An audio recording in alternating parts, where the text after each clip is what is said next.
সকলকে শুভ সন্ধ্যা। হ্যাঁ স্যার, শুরু করছি। সন্ধ্যা। আজ এক বিখ্যাত মহাপুরুষের জন্মদিন। আমরা প্রত্যেকেই জানি আজকে 23শে জানুয়ারি 2024 উনি জন্মগ্রহণ করেছিলেন। ওনার সম্পর্কে আমরা যতই বলবো ততই আমাদের কম বলা হবে। তবুও শুধু ভারত নয়, সমস্ত পৃথিবীর ইতিহাসে, সশস্ত্র আন্দোলনের ইতিহাসে নেতাজি সুভাষচন্দ্র বসু এক স্মরণীয় ব্যক্তিত্ব। নেতাজি সুভাষচন্দ্র বসু যেভাবে ব্রিটিশ শক্তির বিরুদ্ধে মরণপণ সংগ্রাম করেছিলেন তা আজও আমাদের মনে বিস্ময়ের উদ্রেক করে। আজাদ হিন্দ ফৌজের বাহিনী থেকে শুরু করে স্বাধীনতা সংগ্রাম, প্রত্যেকটা জায়গায় নেতাজি সুভাষচন্দ্র বসুর যে মরণপণ সংগ্রাম তা আজও আমাদের কাছে বিস্ময়কর এবং স্মরণীয়। আজ এই দিনটা, ওনার জন্মদিন স্মরণ করার জন্য আজকে আমরা এখানে সমবেত হয়েছি। প্রথমেই আমি এই অনুষ্ঠানের শুভ সূচনা করব একটি উদ্বোধনী সঙ্গীতের মধ্য দিয়ে। উদ্বোধনী সঙ্গীত গাইবে তামিম সুলতানা। তামিম সুলতানাকে অনুরোধ করছি আজকে এই অনুষ্ঠানের উদ্বোধনী সঙ্গীত গাওয়ার জন্য। তামিম সুলতানা। তা ভিডিওটা কি অন করে করব না এমনি? হ্যাঁ, ভিডিওটা অন করে করো। আচ্ছা।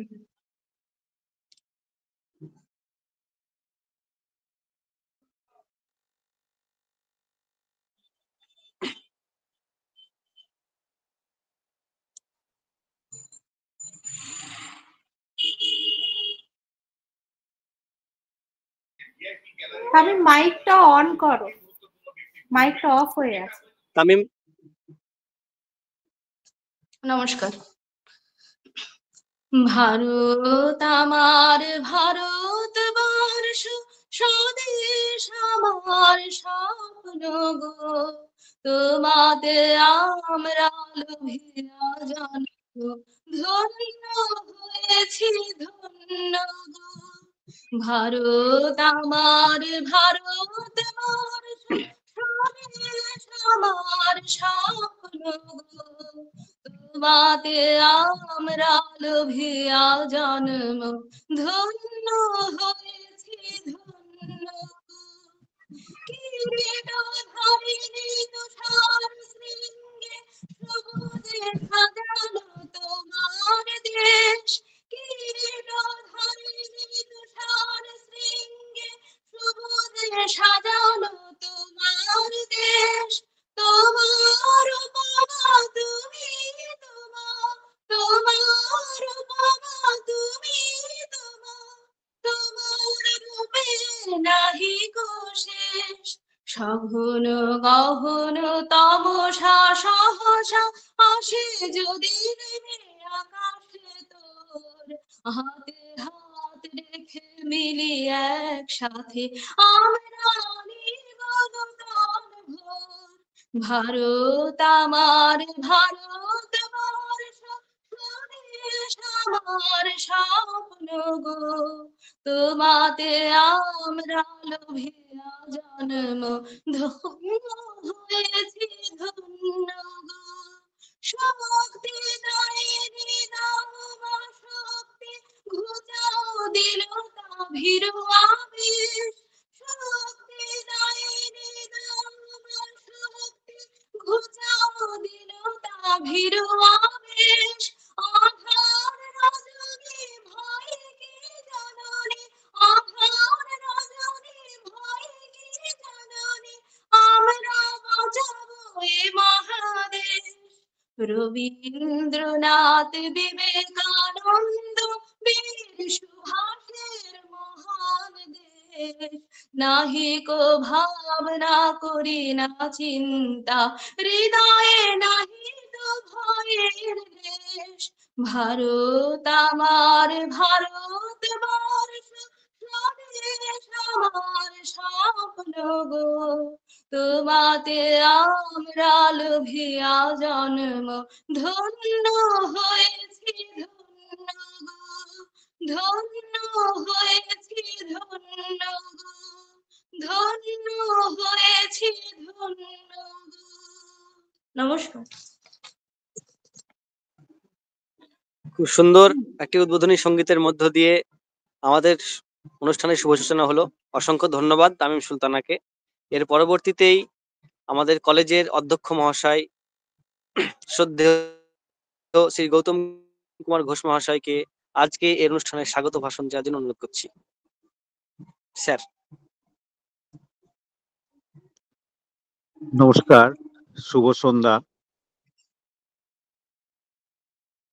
সকলকে আমার আন্তরিক অভিনন্দন ও শুভেচ্ছা জানাই। তার আগে সর্বপ্রথম আমি আজকে যার জন্মদিন স্মরণের জন্যে আমাদের এই ক্ষুদ্র আয়োজন, সেই নেতাজি সুভাষচন্দ্র বোস, তাকে আমার সশ্রদ্ধ প্রণাম এবং তার আত্মার শান্তি কামনা করে আমি আমার পক্ষ থেকে দু চারটি কথা। প্রথমে আমি ধন্যবাদ জানাবো আমাদের কলেজের কালচারাল কমিটির কনভেনার মাননীয় বুবাই ঘোষ এবং সেই সঙ্গে কলেজের কালচারাল কমিটির অন্যান্য সদস্যা, আইকিউসি কোঅর্ডিনেটর মাননীয় টিসিএস, ন্যাক কোঅর্ডিনেটর সকলকে এবং আমার সকল সহকর্মীকে, যে এরকম একটি স্মরণীয় দিনে এরকম ঠান্ডার শীতের মধ্যেও যে আমরা একটা আয়োজন করতে পেরেছি বা আমার সহকর্মীরা আয়োজন করেছে, তার জন্য তাদেরকে অসংখ্য ধন্যবাদ। যাই হোক, নেতাজি সুভাষচন্দ্র বোস এই নামটা বোধহয় আমাদের নতুন করে বারবার উচ্চারণ না করলেও আমাদের অন্তরের মধ্যে এমনভাবে গেঁথে আছে যেটার বলার অপেক্ষা কিছু রাখে না। যিনি 1897-এ জন্মগ্রহণ করেছিলেন। জন্মের সময় সেই মানুষটিকে কেউ না বুঝতে পারলেও তারপর থেকে তার প্রতিটি কাজকর্ম এবং তার প্রতিটি অ্যাক্টিভিটিস যদি বলি, সেটা যেন একটা ইতিহাস সৃষ্টি করে গেছে। যে ইতিহাসটা শুধু ভারতবর্ষে নয়, গোটা পৃথিবীতে একদম আলোড়ন সৃষ্টি করেছে।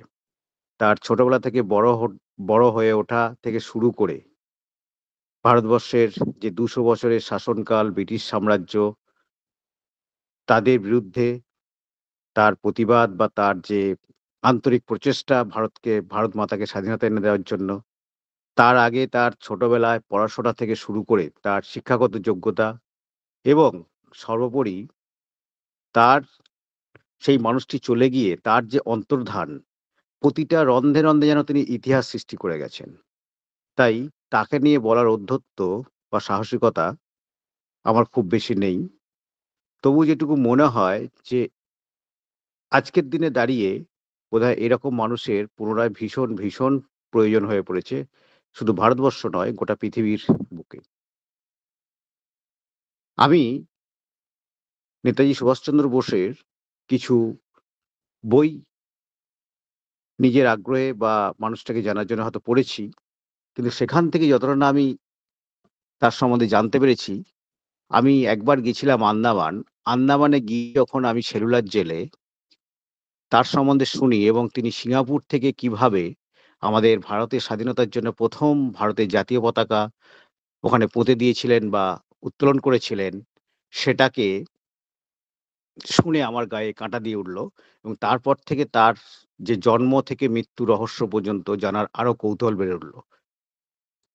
কারণ আমরা পড়ে দেখবেন যতটা না নিজেরা উপলব্ধি করতে পারি, কোনো কিছু একটা সামনে চিত্রনাট্য দেখে বা কারো কাছ থেকে শুনে বোধহয় আমাদের তার প্রতি আরো আগ্রহ বা তাকে আরো বেশি উপলব্ধি করতে পারি। তা সেরকমই আমার সৌভাগ্য হয়েছিল সেলুলার জেলের মধ্যে নেতাজি সুভাষচন্দ্র বোসকে আমার নতুনভাবে জানার এবং তার যে ভারত মাতার জন্য যে অবদান, সেই অবদানকে কিভাবে তিনি রেখে গেছেন সেটাকে জানার।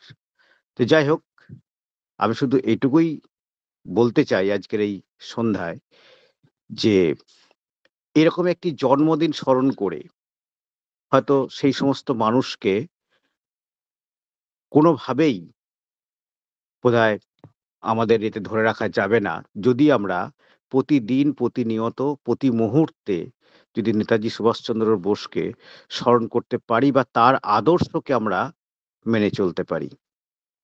তবেই বোধহয় আমাদের এই জন্মদিনের সার্থকতা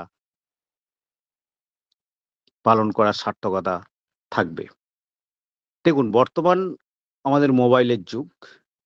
আমরা এই 6 ইঞ্চি মোবাইলে যেভাবে নিজেকে আবদ্ধ করে ফেলেছি, তাতে এই ধরনের মহাপুরুষ, হ্যাঁ আমি মহাপুরুষই বলবো, মাননীয় বোবাইবাবু সেই মনীষী দাদা মহাপুরুষ বলেছেন, সম্বোধন করেছেন, আমি মহাপুরুষও বলবো। তা এই ধরনের মহাপুরুষকে জানার আগ্রহটা বোধহয় আমরা আস্তে আস্তে হারিয়ে ফেলছি শুধুমাত্র আমাদের ডিজিটাল যুগের দৌলতে। এবং এই ডিজিটাল যুগের এই ধরনের মানুষকে জানার আগ্রহ হারিয়ে ফেলার ফলেই আমাদের বর্তমানে যে সমাজ ব্যবস্থার এত অধঃপতন, আমি অধঃপতনই বলবো। আমরা চারিদিকে চোখ কান খোলা রাখলেই দেখতে পাই যে আমাদের সমাজ আজকে কোথায় আমরা এসে দাঁড়িয়েছি। সত্যি কি আমাদের এই সমাজ ব্যবস্থা বা এই রাষ্ট্র ব্যবস্থার কথা চিন্তা করেই নেতাজি সুভাষচন্দ্র বোস স্বাধীনতার জন্য সর্বস্ব বিসর্জন দিয়েছিলেন? সত্যি কি স্বাধীনতার এই ভারতবর্ষকে দেখার জন্যই তিনি অন্তর্ধান হয়ে গেলেন? আমার কাছে কিন্তু এগুলো সত্যি সত্যি একটা বিরাট বিরাট প্রশ্ন চিহ্ন হয়ে দাঁড়িয়েছে। তাই আজকের দিনে তার ১২৭তম জন্মদিনে নেতাজি সুভাষচন্দ্র বোসকে স্মরণ, আমাদের মতো ক্ষুদ্র কলেজ যে স্মরণ করছে, অবশ্যই তার মূল্য বা গুরুত্ব কোনো অংশেই কম নয়। যদি আমরা এইখান থেকে আজকের এই সন্ধ্যে থেকেই আমরা একটা অঙ্গীকারবদ্ধ হতে পারি যে না, আমরা সেই ইয়েতে অনুপ্রাণিত হয়ে, তার চিন্তাধারায় অনুপ্রাণিত হয়ে আমাদের ছোট্ট ব্লক, আমাদের কলেজ, আমাদের সমাজ ব্যবস্থাকে আস্তে আস্তে ওই পথে এগিয়ে নিয়ে যেতে পারবো। আর সেটা পারে কিন্তু আমাদের ছাত্রছাত্রী, আমাদের শিক্ষক জগতের মানুষজনই। এই প্রসঙ্গে আমার থেকে আরো বেশি ভালো বলতে পারবেন আমাদের আইকিউসি কোঅর্ডিনেটর, উনি হিস্ট্রির অধ্যাপিকা, বা যারা আরো হিস্ট্রি রয়েছেন তারা অবশ্যই, বা শুধু হিস্ট্রি কেন, যে কোনো অধ্যাপক অধ্যাপিকা অনেক ভালো বলবেন। আমি হয়তো পড়াশোনার সঙ্গে খুব বেশি না থাকার জন্য খুব বেশি কিছু বলতে পারবো না, কিন্তু শুধু এইটুকু বলতে পারি যে একটা মানুষ জন্ম থেকে তার অন্তর্ধান পর্যন্ত তিনি যেভাবে কাটিয়েছেন, তার যেভাবে ইতিহাসকে সৃষ্টি করে গেছেন, এবং তার যে অন্তর্ধান সেটাও একটা বিরাট ইতিহাস, সেটা আমাদের কারোর বলার অপেক্ষা রাখে না। এবং আগামী দিনেও হয়তো আবারও একটা ইতিহাস সৃষ্টি হবে, যে ইতিহাস হয়তো যেদিনে ওর অন্তর্ধান রহস্যটা উন্মোচন হবে। কাজে সেই মানুষটিকে নিয়ে আজকের এই সন্ধ্যায় আমাদের আলোচনা। সেই আলোচনায় আরো অনেকে আছে, অনেকে বলবে। আমি বুবাইবাবুর প্রোগ্রাম লিস্ট দেখেছি, বিভিন্ন অনুষ্ঠান করবেন।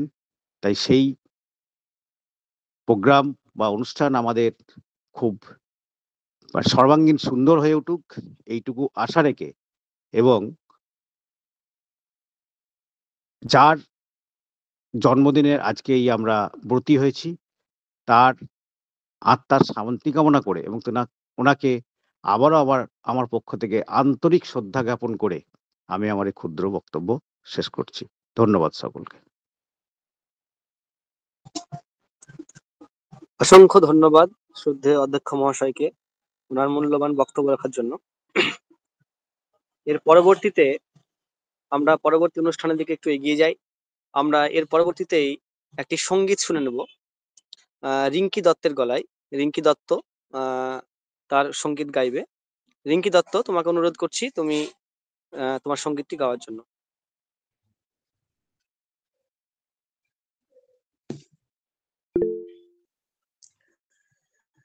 হও ধর্মেতে ধীর, হও করমেতে বীর, হও উন্নতশীল নাহি ভয়। হও ধর্মেতে ধীর, হও করমেতে বীর, হও উন্নতশীল নাহি ভয়। ভুলি ভেদা ভেদ জ্ঞান, হও আগুয়ান, সাথে আছে ভগবান বিজয়। হও ধর্মেতে ধীর, হও করমেতে বীর, হও উন্নতশীল নাহি ভয়। নানা ভাষা নানা মত নানা পরিধান, বিবিধের মাঝে দেখো মিলন মহান। নানা ভাষা নানা মত নানা পরিধান, বিবিধের মাঝে দেখো মিলন মহান। দেখিয়া ভারতে মহাজাতির উত্থান, জগজন মানিবে বিস্ময়। হও ধর্মেতে ধীর, হও করমেতে বীর, হও উন্নতশীল নাহি ভয়। ৩৩ কোটি মোরা নহি কুভুখিন, হতে পারে দিন তবু নহি মোরাহীন। ৩৩ কোটি মোরা নহি কুভুখিন, হতে পারি দিন তবু নহি মোরাহীন। ভারতে জনমে পুনঃ আসিবে সুদিন, ওই দেখো প্রভাত উদয়, ওই দেখো প্রভাত উদয়। হও ধর্মেতে ধীর, হও করমেতে বীর, হও উন্নত শির নাহি ভয়। ন্যায় বিরাজিত যাদের করে, বিঘ্ন পরাজিত তাদের স্বরে। ন্যায় বিরাজিত যাদের করে, বিঘ্ন পরাজিত তাদের স্বরে। সম্মুখ ভূ নাহি স্বার্থে ডরে, সত্যেরও নাহি পরাজয়, সত্যেরও নাহি পরাজয়। হও ধর্মেতে ধীর, হও করমেতে বীর, হও উন্নত শির নাহি ভয়। ভুলি ভেদা ভেদ জ্ঞান, হও সবে আগুয়ান, সাথে আছে ভগবান হবে জয়। হও ধর্মেতে ধীর, হও করমেতে বীর, হও উন্নত শির নাহি ভয়। হও ধর্মেতে ধীর, হও করমেতে বীর, হও উন্নত শির নাহি ভয়। হও উন্নত শির নাহি ভয়, হও উন্নত শির নাহি ভয়। ধন্যবাদ রিঙ্কি দত্তকে। এর পরবর্তীতে আমাদের কলেজের টিচার্স কাউন্সিলের সেক্রেটারি, আমাদের TCS sir doctor Pulakesh Mondal মহাশয়কে অনুরোধ করব আজকের এই দিনের বিশেষত্ব সম্পর্কে কিছু বলার জন্য। স্যার।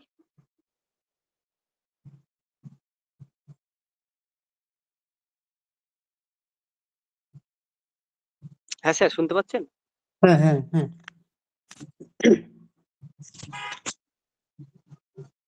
প্রথমেই সকলকে শুভরাত্রি। আপনারা জানেন আজ নেতাজি সুভাষচন্দ্র বসুর ১২৭তম জন্মদিন।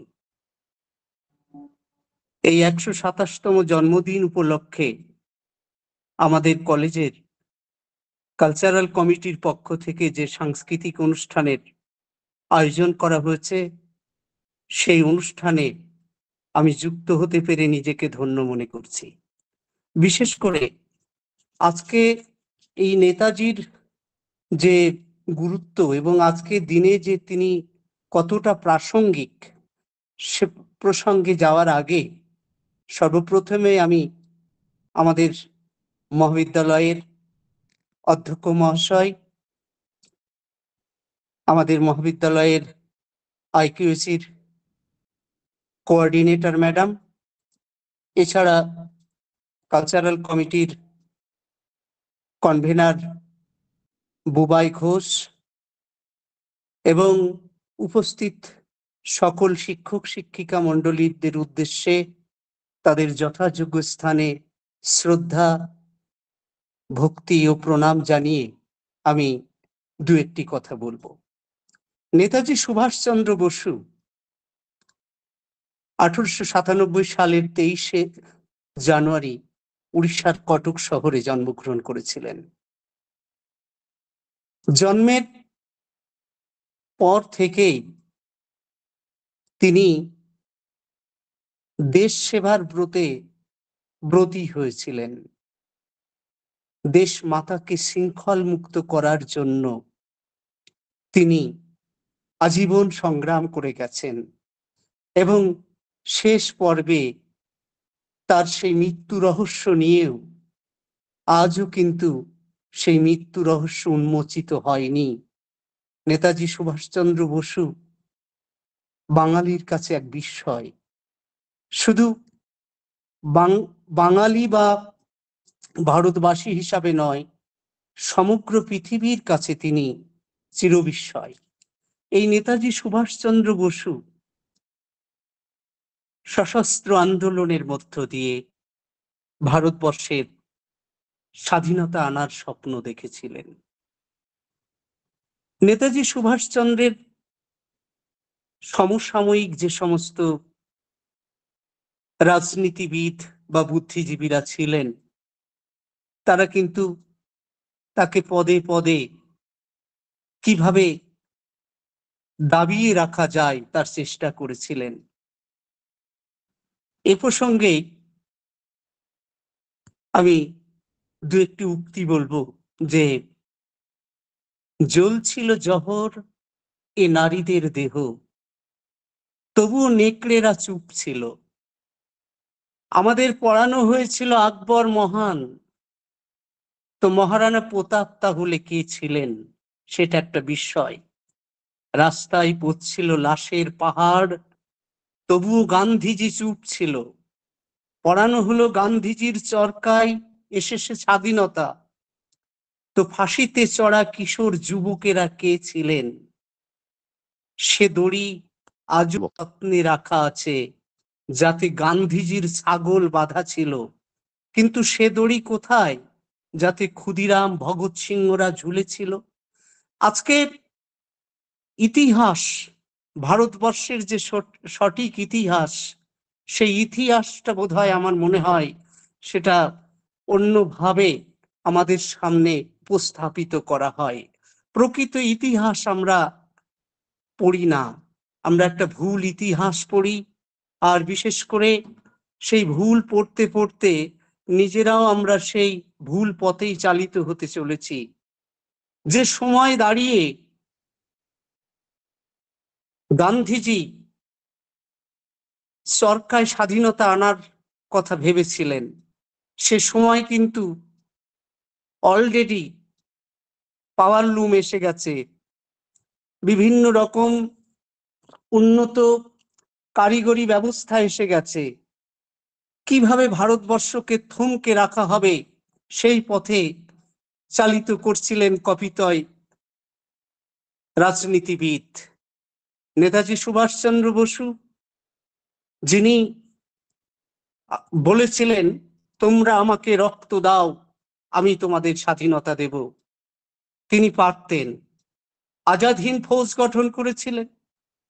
আমাদের অধ্যক্ষ মহাশয় বলছিলেন কিছুক্ষণ আগে, তিনি সরজমিনে আন্দামান নিকোবর দ্বীপপুঞ্জে গিয়ে সেই সেলুলার জেল দেখে এসেছিলেন, এবং সেখানে গিয়ে সেই যে সেখানকার মানুষের স্মৃতিচারণার থেকে তিনি যে অভিজ্ঞতা সঞ্চয় করেছেন সেটা আমাদেরকে বললেন। নেতাজি সম্পর্কে বলতে গেলে অনেক কিছু বলতে হয়। আজকে তার শুভ জন্মদিন, তাই বিতর্কিত কথাবার্তার মধ্যে আমি আর যাব না। আমি এটুকুই বলবো, নেতাজি সুভাষচন্দ্র বসু সারা পৃথিবীর বুকে তিনি আজও তার চিরবিস্ময়, এবং সেই বিস্ময়ের মধ্য দিয়েই তিনি আজও বেঁচে আছেন। আমরা ভারতবাসী হিসাবে আজও তার স্বপ্ন দেখি, হয়তো নেতাজি ফিরে আসবেন, নেতাজি ফিরে আসবেন। এটুকুই।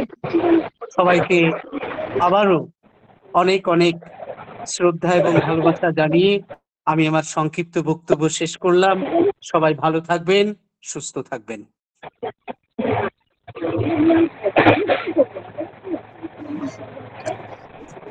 অসংখ্য ধন্যবাদ লোকেশ বাবুকে, খুব সুন্দরভাবে আজকের দিনটি বিষয় সত্য সম্পর্কে এবং নেতাজি সম্পর্কে ওনার বক্তব্য উপস্থাপন করার জন্য অসংখ্য ধন্যবাদ স্যার আপনাকে।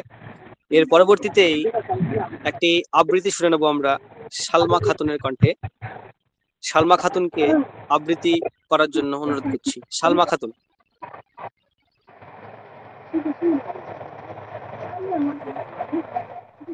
কবিগুরু রবি ঠাকুরের লেখা একটি কবিতা। ম্যাডাম চন্দ্রানী ম্যাডাম, আপনার মাইক্রোফোনটা একটু অফ করলে খুব সুবিধা হয়।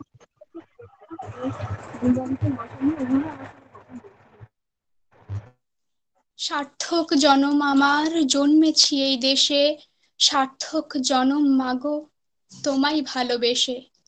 জানি নে তোর ধন রতন আছে কিনা রানীর মতন, শুধু জানি আর অঙ্গ জোড়াই তোমার ছায়া এসে। কোন গগনে জানি নে ফুল গন্ধে এমন করে আকুল, কোন গগনে ওঠে রে চাঁদ এমন হাসি হেসে। আখি মিলে তোমার আলো প্রথম আমার চোখ জুড়লো, এই আলোতেই নয়ন রেখে মুদব নয়ন শেষে। নমস্কার। ধন্যবাদ সালমা খাতুনকে আবৃত্তি উপস্থাপন করার জন্য। এর পরবর্তী অনুষ্ঠানে যাওয়ার আগেই আমি সমস্ত অধ্যাপক অধ্যাপিকাদের অনুরোধ করব, যদি আজকের দিন বিশেষত্ব সম্পর্কে যদি কেউ কিছু বলেন তাহলে অবশ্যই আমরা ধন্য হব।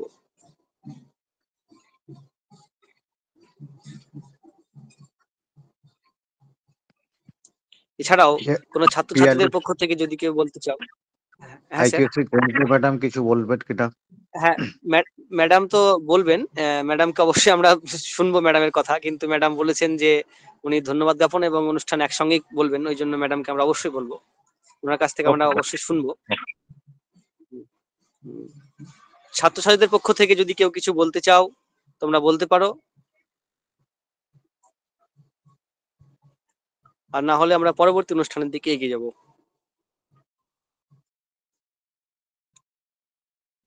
আচ্ছা, তাহলে আমরা পরবর্তী অনুষ্ঠানের দিকে এগিয়ে যাই। এর পরবর্তীতে আমরা একটা নৃত্য পরিবেশনা দেখব। নৃত্য পরিবেশনা করবে শিল্পা খাতুন।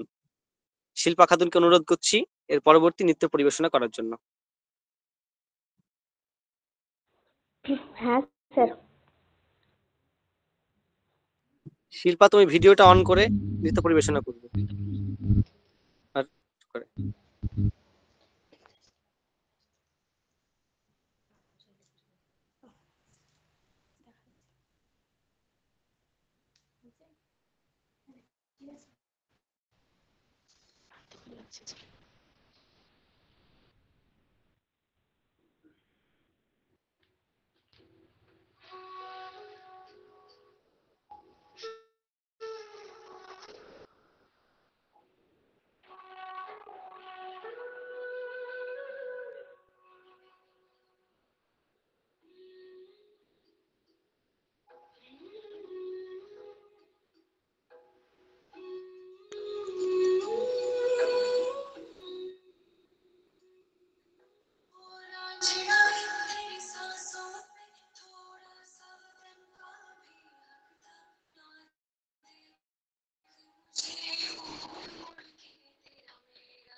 সাউন্ডটা মনে হয় ঠিক আসছে না।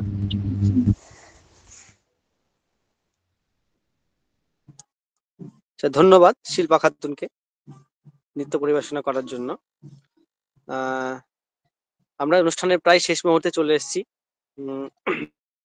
এখন আমি কলেজের IQSC কোঅর্ডিনেটর ডক্টর পিয়ালি দার মহাশয়াকে অনুরোধ করব আজকের দিনের বিশেষত্ব সম্পর্কে বলার জন্য এবং তার সঙ্গে সঙ্গে ধন্যবাদ জ্ঞাপন করার জন্য। ম্যাডাম।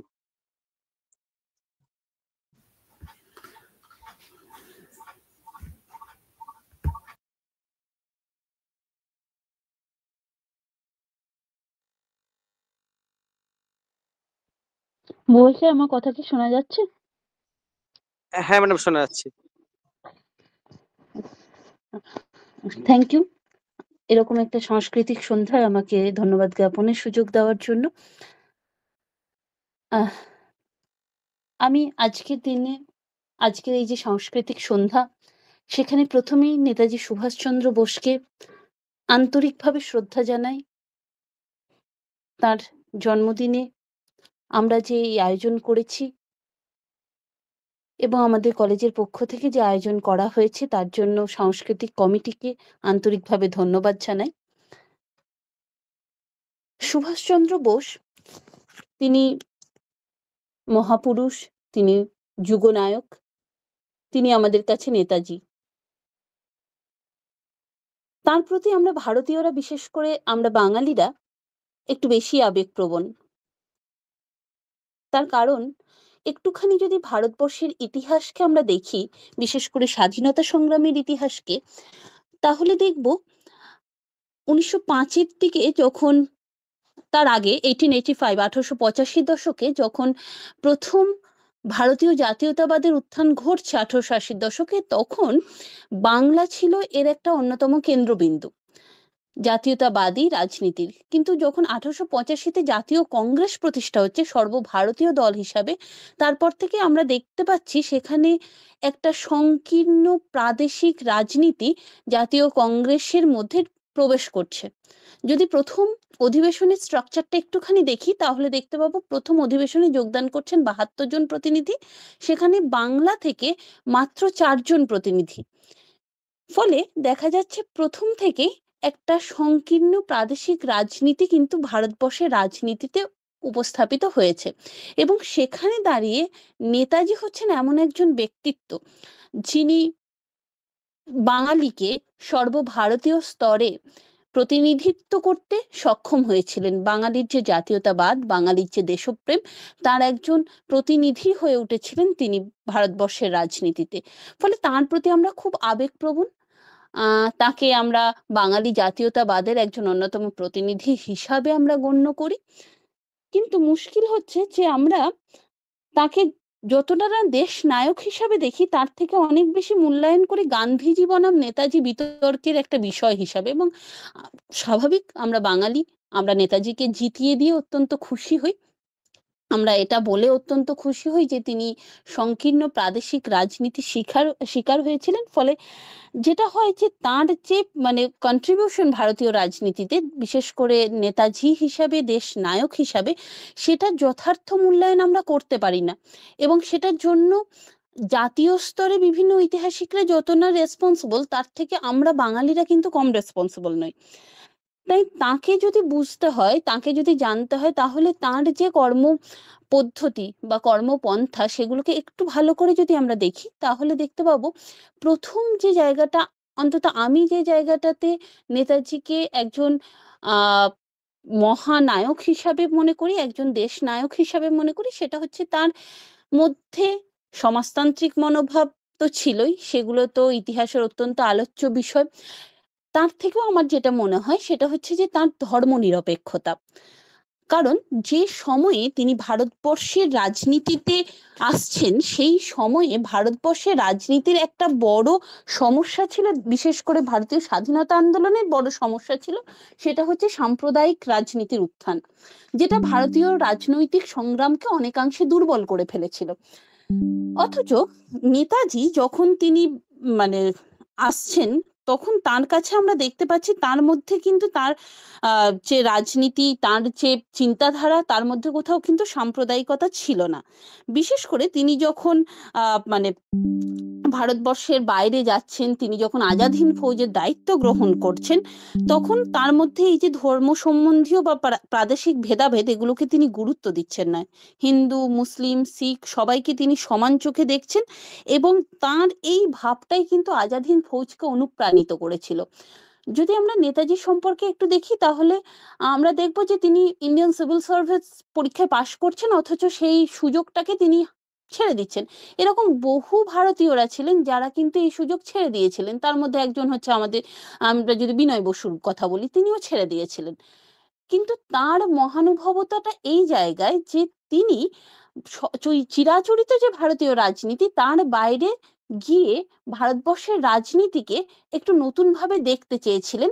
সেটা হচ্ছে এই যে ধর্মনিরপেক্ষ মতবাদ নিয়ে তিনি সেখানে পৌঁছলেন, এবং এর আগেও কিন্তু ভারতবাসীরা অনেকবার চেষ্টা করেছে যে বিদেশিদের সাহায্য নিয়ে ভারতবর্ষকে স্বাধীন করার। এখানে আমি একটা মানে আজাদ হিন্দ ফৌজ এবং নেতাজি, মেজর জেনারেল শাহনওয়াজ খানের একটা বই আছে, সেই বই থেকে একটা জায়গা আমি কোট করব, যেটা পড়লে বোঝা যাবে যে নেতাজি কেন জাপানিজদের সাহায্য নিয়েছিলেন এবং জাপানিজদের সাহায্য নেওয়ার ব্যাপারে তার মতামত কি ছিল।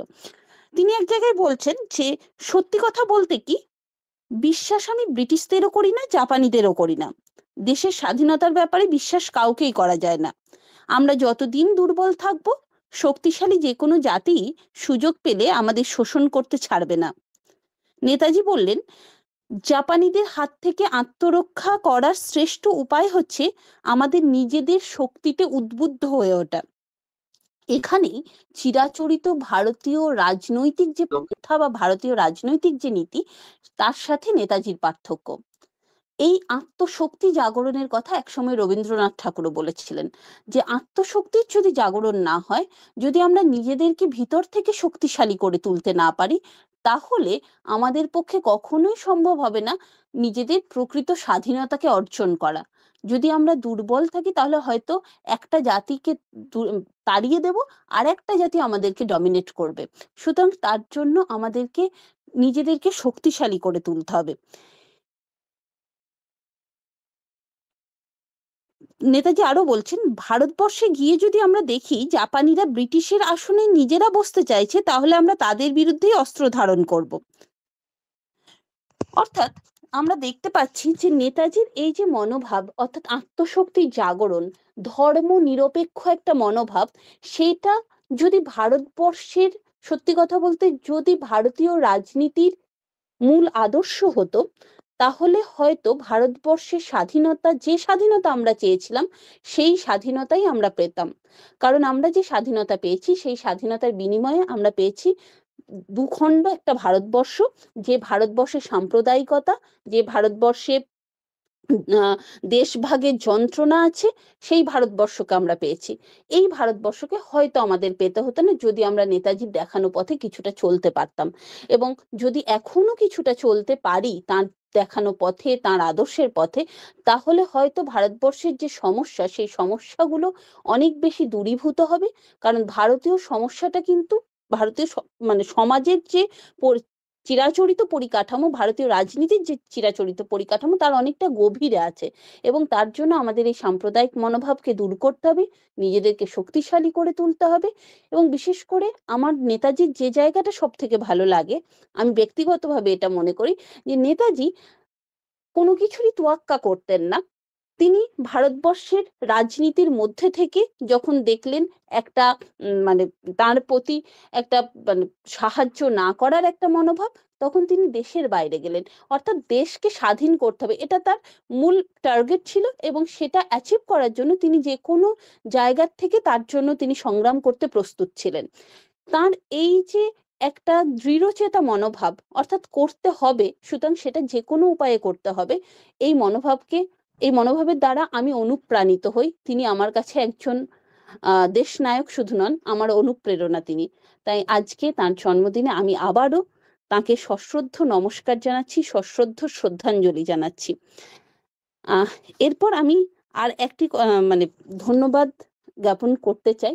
আমি প্রথমেই ধন্যবাদ দিতে চাই আমাদের মহাবিদ্যালয়ের অধ্যক্ষ মহাশয়কে।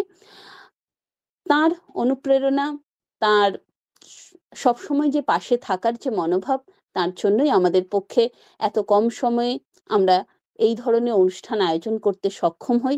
স্যার, আপনাকে অসংখ্য ধন্যবাদ। ধন্যবাদ বুবাই স্যারকে এবং কালচারাল কমিটির সমস্ত সদস্যকে।